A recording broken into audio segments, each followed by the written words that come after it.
छोटे से ब्रेक के बाद एक बार फिर आपका स्वागत है न्यूज 24/7 तक। मैं हूं आपके साथ निशा नामदेव। आइए रुक करते इस वक्त की बड़ी खबर की ओर।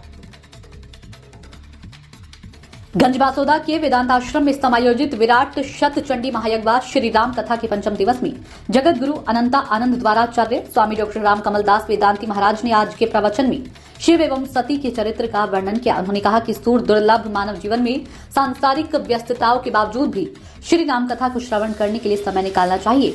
भगवान शिव तथा भगवती सती श्री राम कथा को श्रवण करने के लिए हिमालय से उतरकर दंडकारण्य में महर्षि अगस्त के पास आए। वहां भगवान शिव ने बड़ी श्रद्धा पूर्वक महर्षि अगस्त से श्री राम कथा को श्रवण किया, किंतु तर्कपूर्ण बुद्धि होने के कारण भगवती सती ने श्री राम कथा को ध्यानपूर्वक नहीं सुना। इसी कारण वन में सीता के वियोग में भटकते हुए भगवान श्री राम को देखकर सती को श्री राम के ईश्वर होने पर संदेह हो गया और वह भगवान शिव के बार बार समझाने पर भी श्री राम को परब्रह्म ईश्वर मानने के लिए तैयार नहीं हुई। स्वामी वेदांती ने कहा कि गृहस्थ जीवन एक रथ की तरह है और पति पत्नी उस रथ के दो चक्के हैं, जिनकी मिलनसारिता पर ही गृहस्थ रथ गतिमान होकर चलता है। जब दोनों में सामंजस्य नहीं रहता तब गृहस्थ जीवन बिखर जाता है। पति और पत्नी दोनों को चाहिए कि वह थोड़ी थोड़ी बात पर परस्पर मनमुटाव पैदा न करे। आज भारत में भी तलाक की घटनाएं बड़ी तेजी से बढ़ रही हैं, जिसके कारण बच्चों का भविष्य भी खतरे में पड़ता जा रहा है। हमें श्री राम कथा को सुनकर पारिवारिक सौहार्द को बनाए रखने का प्रयत्न करना चाहिए। पति पत्नी का एक दूसरे में विश्वासी गृहस्थी को सुदृढ़ और मजबूत तथा परिवार के बच्चों को श्रेष्ठ पद पर चलते हुए ऊंचाइयों को छूने का सौभाग्य प्रदान करती है।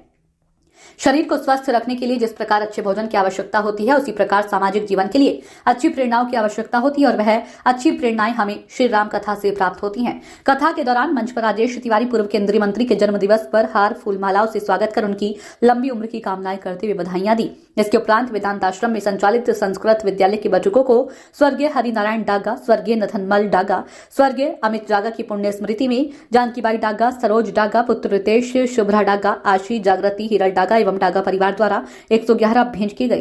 देखिए न्यूज 24/7 तक के लिए गंजबासौदा से ओम प्रकाश चौरासिया की रिपोर्ट।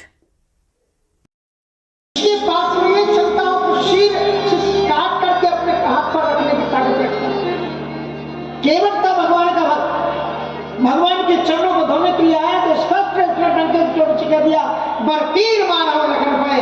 जब लगन पांव पखारे हो तब लगन तुलसीदास नाथ के पालू पाल उतार। भले ही लक्ष्मण जी का बाण मेरे कले में पुष्पाल चला जाए, लेकिन जब तक प्रभु के पादारविंदों का चरणों को नहीं मिलेगा तब तक भगवान श्री राम जी ने इतना बड़ा, भगवान शंकर जी ने इतना बड़ा संकल्प किया